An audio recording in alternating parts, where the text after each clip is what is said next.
नमस्कार दोस्तों, श्रेष्ठ शिक्षा न्यूज़ में आपका हार्दिक स्वागत है। आज हम जानते हैं भीलवाड़ा के नए कलेक्टर श्रीमान शिव प्रसाद मदन जी के बारे में। राज्य प्रशासनिक और वन सेवा के बाद असिस्टेंट कमांडेंट की नौकरी छोड़ ऐसे बने IAS। जी हाँ, हम बात कर रहे हैं शिव प्रसाद मदन जी की। सफलता के पीछे मेहनत और संघर्ष की कहानी छुपी होती है।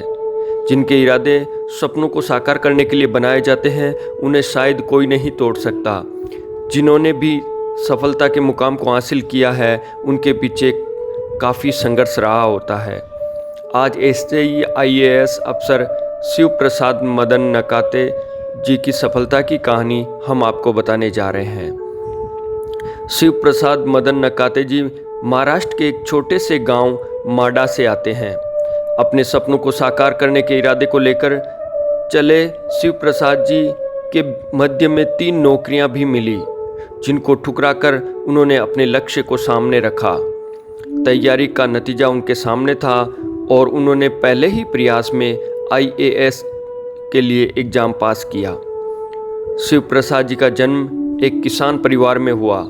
शिव प्रसाद जी का जन्म महाराष्ट्र के सोलापुर जिला मुख्यालय से करीब 70 किलोमीटर दूर माडा गांव के साधारण किसान परिवार में हुआ है। बचपन गांव में ही गुजरा। इनके पिता मदन नकाते एक किसान होने के साथ ही सामाजिक कार्यकर्ता भी है।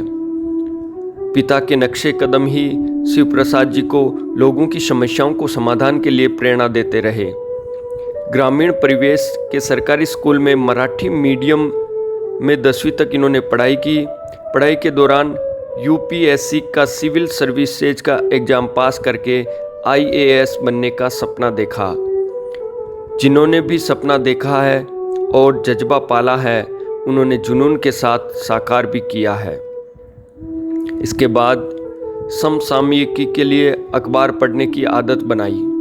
शिव प्रसाद जी ने पढ़ाई के दौरान एक बार BDS और दूसरी बार MTech के लिए IIT में इंट्रेंस टेस्ट पास किया।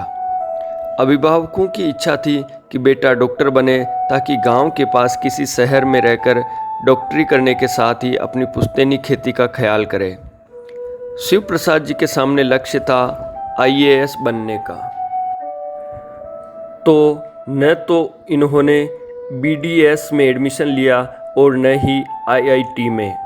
गांव से होने की वजह से और शहर से दूरी वजह से कभी कोचिंग करने का मौका नहीं दिया। शुरू से ही स्वाध्याय पर ही जोर दिया। तैयारी शुरू कर दी। परीक्षा की तैयारी के वक्त फ़ोन से दूरी बना ली और समसामयिकी के लिए अखबार की आदत बरकरार रखी। परीक्षा की तैयारी के लिए ज़रूरी है धैर्य और ध्यान। पूरी मेहनत और लगन के साथ इन्होंने तैयारी शुरू की। पहले ही प्रयास में पाई सफलता। रोजाना 10 घंटे परीक्षा की तैयारी और रूटीन की समसामयिकी के साथ ही लक्ष्य भी चलता रहा और 2010 में राज्य वन सेवा, महाराष्ट्र प्रशासनिक सेवा और सेंट्रल पुलिस फोर्स में असिस्टेंट कमांडेंट पद पर चयन हुआ। लक्ष्य सिर्फ IAS बनने का था, जिसके आगे बड़ी से बड़ी नौकरियां भी रास नहीं आ रही थी। इस वजह से तीनों में से कोई नौकरी इन्होंने ज्वाइन नहीं की। महाराष्ट्र सरकार द्वारा बनाए गए 50 अभ्यर्थियों के बैच के साथ रहकर सेल्फ स्टडी के साथ सिविल सर्विसेज की तैयारी की। 2010 में परीक्षा दी और पहले ही प्रयास में सफलता हासिल की। 2011 में सिविल सर्विसेज ज्वाइन की।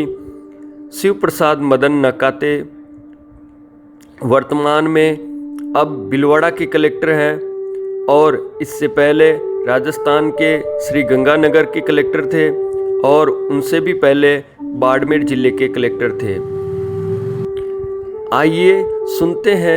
आई am just going to say one story to you all. और अगर मैं हिंदी में बताऊंगा तो थोड़ा और ज़्यादा मज़ा आएगा आप लोगों को। थोड़ा जो डोजी फील कर रहे हैं वो भी थोड़ा जग जाएंगे। I hope. और ये बेसिकली स्टोरी जस्ट दिमाग में आ गया, थॉट जो कहीं सुनी थी, और मैंने स्मार्ट सिटी या एक्चुअल में इस कंसेप्ट के साथ कैसे रिलेट हो सकता है वो मैं बाद में भी बताऊंगा। एक शहर में एक रामू नाम का एक आदमी रहता है। वो स्टार्ट में एक आध कंपनी में पियोन की नौकरी के लिए जाता है, क्योंकि पढ़ाई काफ़ी सारी की होती है, एमए किया, बीए किया है, एमएड भी किया है, लेकिन उसको नौकरी नहीं मिलती।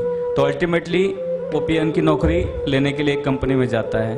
तो कंपनी उसको कहती है कि ठीक है, आप सारे क्वालिफिकेशंस में फिट बैठते हो, आपका ईमेल आईडी है क्या? तो रामू गांव से आया हुआ होता है, उसके पास ईमेल आईडी, मतलब थोड़ा 10-20 साल पहले का सोच लीजिएगा, आज की तारीख में एमए है तो भी ईमेल आईडी होता है, तो उसके पास ईमेल आईडी नहीं होता है। तो हायर अप्स पे भी, हायर अप्स जो है कंपनीज के, उनको भी मिलता है। सारे लोग कहते हैं ठीक है, सही है, लास्ट क्वेश्चन यही पूछते हैं कि ईमेल आईडी है क्या? तो बोलता है नहीं है, तो उसको रिजेक्ट किया जाता है। वो फ्रस्ट्रेट हो जाता है, भैया क्या मामला है, मेरे को कहीं पे भी जॉब नहीं मिल रहा इतना पढ़ाई करने के बाद।